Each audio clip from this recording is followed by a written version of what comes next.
নমস্কাৰ নিউজৰ বাতৰিলৈ স্বাগতম জনাই ষ্টুডিঅ'ৰ মজিয়াত মই উৎপল দাস চাওঁ আজিৰ বাতৰি সদ্যঘোষিত হাইস্কুল শিক্ষান্ত পৰীক্ষাত শিক্ষাৰ্থীৰে উত্তীৰ্ণ হৈ পিতৃ-মাতৃ নিজ বিদ্যালয় আৰু ওচৰ চুবুৰীয়াৰ তথা যোৰহাটবাসী ৰাইজলৈ গৌৰৱ কঢ়িয়াই আনিলে মেধাৱী ছাত্ৰী ময়ূৰপঙ্খী বৰাই চাওঁ আমাৰ এই বিশেষ প্ৰতিবেদনটি সদ্যঘোষিত হাইস্কুল শিক্ষান্ত পৰীক্ষাত শিক্ষাৰ্থীৰে উত্তীৰ্ণ হৈ পিতৃ-মাতৃ নিজ বিদ্যালয় আৰু ওচৰ চুবুৰীয়া তথা যোৰহাটবাসী ৰাইজলৈ গৌৰৱ কঢ়িয়াই আনিলে মেধাৱী ছাত্ৰী ময়ূৰপঙ্খী বৰাই উল্লেখযোগ্য যে সাংস্কৃতিক তথা শৈক্ষিক নগৰী যোৰহাট চহৰৰ কেন্দুৰগুৰি বামুণগাঁও বৰাপথস্থিত এখনি অগ্ৰণী শিক্ষা প্ৰতিষ্ঠান সংস্কৃতি শিক্ষা নিকেতনৰ পৰা হাইস্কুল শিক্ষান্ত পৰীক্ষাত শিক্ষাৰ্থীৰে উত্তীৰ্ণ হোৱা যোৰহাট চেনিজানৰ নিবাসী বিশিষ্ট সাংবাদিক ডিজিপ বৰা আৰু অনিমা গগৈ বৰাৰ কন্যা ময়ূৰপঙ্খীৰ ভৱিষ্যতে এগৰাকী প্ৰশাসনিক বিষয়া হৈ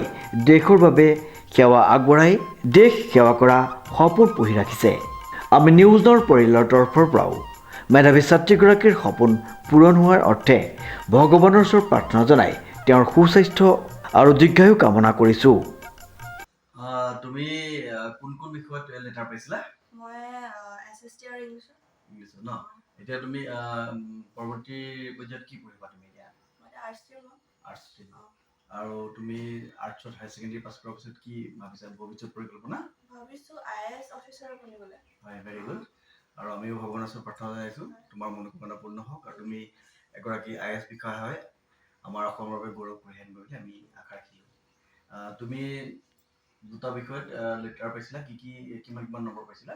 মই পাইছিলোঁ এছএছটিত 87 আৰু ইংলিছত 80। এতিয়া তুমি হায়াৰ ছেকেণ্ডেৰীত কি আছে সাবজেক্ট তোমাৰ? মোৰ আছে অল্টাৰনেটিভ ইংলিছে ল'ম, তাৰপিছত ফিলচফি, লজিক, এডুকেশ্যন আৰু জিঅ'গ্ৰাফী আছে। তোমাৰ ঘৰত তোমাৰ পিতৃ মাতৃৰ পৰিচয়টো দিয়াচোন অকণমান।